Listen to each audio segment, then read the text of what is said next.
Retour sur le plateau de l'Africa Newsroom pour cette dernière partie de l'émission, une partie au cours de laquelle nous allons aborder bien sûr l'infosport, le décryptage, où nous aurons un clin d'œil aussi sur les programmes d'Africa 24, mais nous aurons surtout, Marie, la chronique du jour.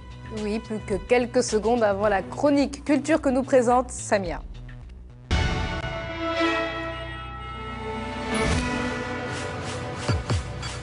Samia, bienvenue. Aujourd'hui, vous avez choisi de nous parler du festival Bénin Doc 2011. Oui, Bénin Doc 2011, c'est en fait un festival international qui est consacré au premier ou deuxième film documentaire des réalisateurs et qui aura lieu à la fois en France et au Bénin. C'est un très beau projet qui, il faut le dire, est porté uniquement par des bénévoles et c'est le premier festival dédié aux jeunes auteurs de documentaires en Afrique. Le but, c'est de leur donner une visibilité et le projet est porté par l'association Africa Doc Bénin. Alors, en fait, Africa Doc, à la base, c'est un réseau qui existe dans plusieurs pays en Afrique et qui propose des résidences aux jeunes auteurs de documentaires pour les former à l'écriture de documentaires ou leur apprendre à pitcher leur documentaire, ça veut dire à les présenter à des diffuseurs. Et en fait, les membres d'Africa Doc Bénin se sont dit que tout ça, c'était très bien, que ça permettait de faire naître des films, mais que le problème, c'était que ces films n'étaient pas suffisamment vus, en tout cas pas suffisamment vus en Afrique. Alors, d'où l'idée, justement, d'un festival pour les diffuser. Mais alors, quel genre de film pourrait-on y voir, Samia? Bon, en tout, on pourra avoir une vingtaine de documentaires qui vont être diffusés. Il faut savoir qu'il n'y aura pas de remise de prix à la fin du festival puisque ce n'est pas du tout compétitif. Alors pour cette année, le thème qui a été retenu pour cette première édition, ce sont les documentaires africains ou les documentaires qui sont réalisés sur l'Afrique. Mais dans 2 ans, puisque ça devrait avoir lieu tous les 2 ans, le thème pourrait changer parce que l'idée, c'est aussi de montrer qu'un festival qui est organisé en Afrique ne doit pas forcément porter sur des choses qui se passent sur le continent, qu'on peut parler de tout.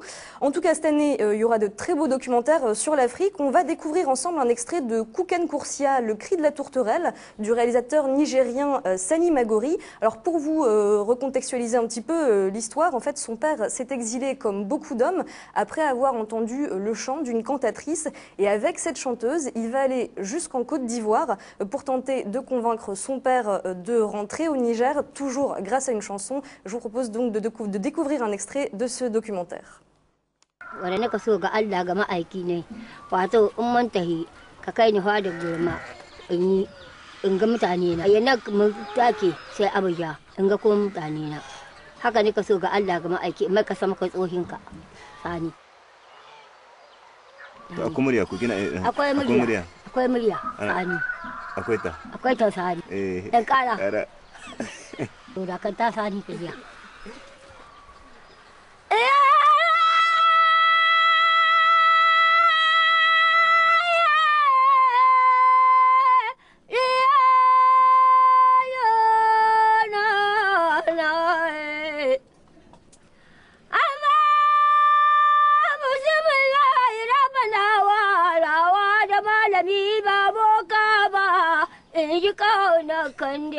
lalle akwai murya yayi akwai murya kenan tsaye an shirya ko to masha Allah.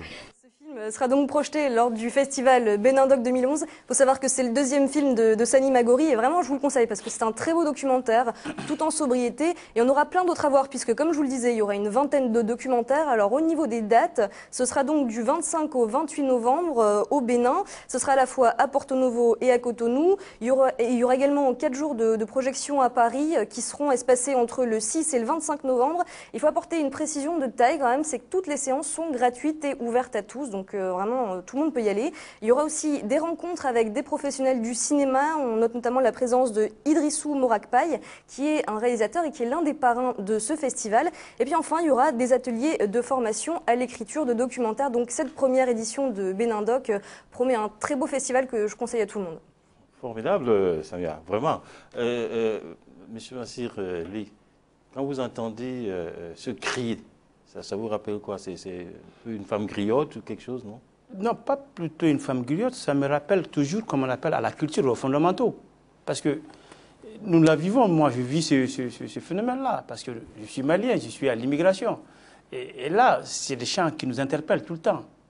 Quand vous partez tout à l'heure dans un des foyers de la région parisienne, vous trouverez que des chants traditionnels. C'est des chants qui nous interpellent à la culture, à la bravoure et à ne pas oublier le pays. Et donc, qui nous ramènent toujours à nos valeurs. Et cette initiative... Moi, je trouve que cette initiative, c'est des initiatives qu'il faut encourager et donc qu'il faut promouvoir ces initiatives-là. Parce que l'Afrique ne peut se développer sans sa culture. Samia, les réalisateurs n'ont-ils pas pensé, par exemple, pour être mieux connus, à diffuser leurs documentaires sur Internet ? Alors, je ne pense pas qu'il soit mis en ligne sur Internet. En tout cas, ce film-là, a déjà été primé dans plusieurs autres festivals. Même si c'est que son deuxième film, c'est contrairement à d'autres films qui vont être diffusés, c'est un film qui est déjà, disons, assez bien implanté dans le milieu cinématographique. Alors, moi, j'allais vous demander pourquoi le cri de la tourterelle. Alors, je ne saurais pas vraiment répondre à cette question, mais c'est vrai que c'est quelque chose qui... Est-ce que c'est le cri de cette dame-là? Je ne sais pas, parce que... Cette grande mère qui a... Je ne sais pas si ça fait référence à ce chant-là, à cette chanteuse-là. En tout cas, dans le film, on voit bien que ce cri, ce chant a un effet assez incroyable sur les gens qui l'entendent, puisque à l'époque où elle le chantait, donc je crois que c'est dans les années 70, si je ne me trompe pas, tous ceux qui l'entendaient prenaient la route le jour même pour aller faire fortune ailleurs, en fait. Merci beaucoup encore une fois, Samia. Merci. Et surtout, ne perdez pas votre voix, hein, Samia. Merci. Notre page sport maintenant, ou notre info sport, Marie. Concerne les joueurs ayant une double nationalité. Alors, Claude Leroy, sélectionneur de la République démocratique du Congo, compte sur ces binationaux, car dans les centres de formation français, il y en a 10 à 15% selon lui de joueurs originaires de la République démocratique du Congo, à l'inverse de Laurent Blanc, sélectionneur français, qui trouvait cela choquant, que la plupart des jeunes joueurs aient cette fameuse double nationalité. Donc, ils pourraient venir éventuellement jouer en République démocratique du Congo. On sait que le football vous passionne. Pas vraiment. Absolument. Cette question des binationaux, M. Massirelli. Moi, ça me passionne, d'autant plus que je suis un fou du football. Ça me passionne, parce que quand on m'a dit que j'avais entendu ou appris que Laurent Blanc aurait dit, entre guillemets, qu'il a nié, qu'il ne l'a pas dit, donc je le prends au mot. Et donc ça a même créé, comme on appelle, une tension, entre guillemets, de la fameuse bande 98. Il dit qu'il n'a pas dit. Dont acte. Mais si aujourd'hui la sélection malienne, entre autres, est devenue une sélection, c'est parce que des joueurs comme Kanouté qui ont joué avec l'espoir français et ont rejoué en équipe nationale, il a fallu cette loi de la FIFA, cette dérogation de la FIFA soit là. Et si Claude Leroy peut profiter de cela et galvaniser l'équipe congolaise, RDC, je veux dire, donc je trouve que c'est une bonne chose et je ne peux que l'encourager dans ce sens-là. Parce que ces jeunes-là vont rester dans ces équipes-là, ils vont les utiliser une ou deux fois et puis on va les mettre à la touche. Donc autant qu'ils aillent vers leur pays d'origine et donner un coup de fouet, comme on appelle à ces pays-là. Mais comment peut-on représenter la France pendant un certain nombre d'années, par exemple, et ensuite venir représenter le Mali? Ça, c'est très simple. Lors de compétitions internationales, je dans ces cas, inversons le rôle. Et pourquoi le Mali a fait la guerre mondiale, la première guerre et la deuxième guerre mondiale ici? Voilà. Inversons le rôle. C'est très simple. Nous parlons de sport. Inversé par les rôles. Marie, d'autodécryptage maintenant. Oui, qui concerne cette fois-ci la Côte d'Ivoire. Charles Laké-Achimon, ministre du Tourisme, qui compte relancer le tourisme ivoirien grâce en partie à des investisseurs étrangers, mais aussi grâce à l'implication du gouvernement. 250 000 visiteurs par an, ce n'est pas assez. La Côte d'Ivoire a du potentiel et elle compte bien en profiter. Depuis sa sortie de crise, elle prévoit de perfectionner l'accueil des touristes et d'attirer de nouveaux investisseurs pour relancer ses activités touristiques. Il faut effectivement remettre à niveau tous les réceptifs hôteliers, construire de nouveaux réceptifs, faire de la formation à tous les niveaux parce que tous les segments de la profession touristiques comme hôtelières ont été touchés. Donc il faut reprendre pour faire la formation, pour mettre les ressources humaines à niveau. Et ensuite, bien sûr, il faut avoir une démarche marketing appropriée pour lancer la destination Côte d'Ivoire. La dynamique que nous entendons insuffler dans la relance du tourisme en Côte d'Ivoire nous impose d'aller vers les partenaires privés et quelquefois aussi des partenaires publics, pourquoi pas. Le tourisme représente actuellement 0,5% du PIB. Objectif pour la Côte d'Ivoire, remonter ce chiffre à 2,2%, un développement qui passe par la promotion de la stabilité retrouvée du pays. Pour convaincre ces acteurs, il faut leur dire que la Côte d'Ivoire renaît, que la sécurité est revenue, est devenue normale, La Côte d'Ivoire vit une normalité, la Côte d'Ivoire est pacifiée, les conditions sont réunies pour qu'il revienne. Il faut relancer ce tourisme qui, en fait, au même titre que le binôme café-cacao, peut permettre à ces opérateurs de faire, comme on dit, leurs bénéfices. D'ici 4 ans, l'État prévoit d'atteindre les 500 000 visiteurs par an. Simple prévision, car en réalité, la Côte d'Ivoire est sûre de faire encore mieux.